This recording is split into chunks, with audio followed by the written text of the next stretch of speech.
Today I'm talking with Professor Susan Benbow, who is a consultant psychiatrist specialising in mental health in older people and therefore particularly in dementia. Susan, one of the things I'm particularly interested in today is the question of communication. So I was wondering if you could give us a few insights from your own experience about the best ways in which to establish and maintain communication.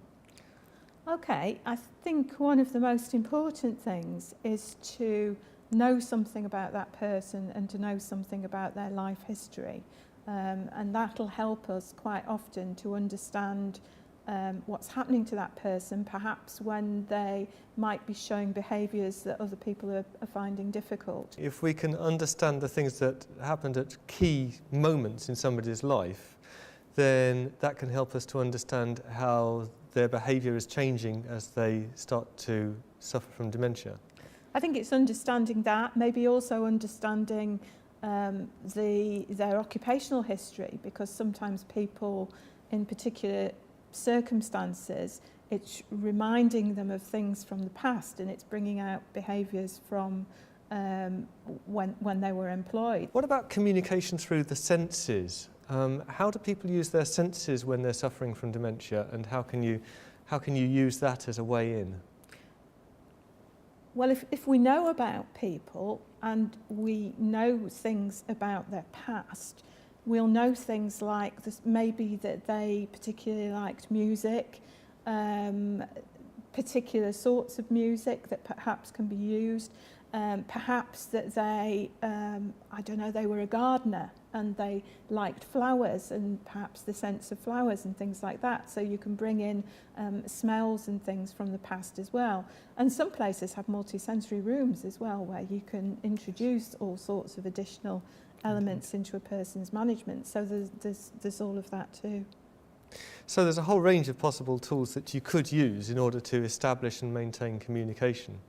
Yeah, I think in terms of communication, one of the important things is to recognise that sometimes people, as their dementia progresses, may find it very difficult to communicate verbally, or it may be that when they're trying to talk, they're actually using the words that aren't actually the right words. So it can be very difficult for them and very frustrating for them to try and express what they want to express. So to an extent, to try and understand the emotion that you're picking up from that person can be helpful, because that can help you understand.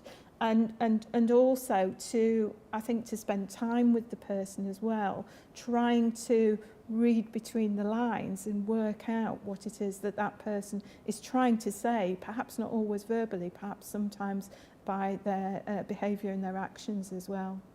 Yes, I think this is something that I've come to understand quite recently, that you know, some time after somebody might have lost the ability to speak, and even perhaps has lost the ability to think coherently, they might still be feeling very strongly, and that their emotional life might still be very rich, yes. Both for good and for ill. Yes, yes, I think that's right. You meet people, for example, who might be able to sing along with pieces of music when they've got to the stage where people perceive them as being unable to talk. So the picture I'm getting from what you're saying is that people with dementia might be responding in an unexpected way, in a difficult way to understand, yes. But they're still responding as human beings, and they're still capable of communicating and receiving love and affection.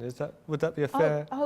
Absolutely. And I think that we need to try and communicate non-verbally as well, because they may need... they may be misunderstanding what we're saying verbally too. So we need to make sure that the behaviours that the people around them use are behaviours that give the message that they want to give. The summary would be to communicate with the whole of your body and with as much of your senses as you can.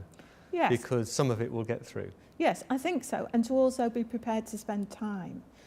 Because I think sometimes, again, what happens is people think, oh, well, this person can't communicate, so they don't spend any time with them. Whereas if they spent the time with them, then they'd begin to unravel what that person is trying to communicate, and they would understand them a lot better. And I think this is one of the reasons, perhaps, why people get into difficulty when they've moved from one environment to another, because they've moved from staff who've spent time with them and have begun to understand them to another environment where the staff know nothing about them and really can't understand all the extra things that make things meaningful.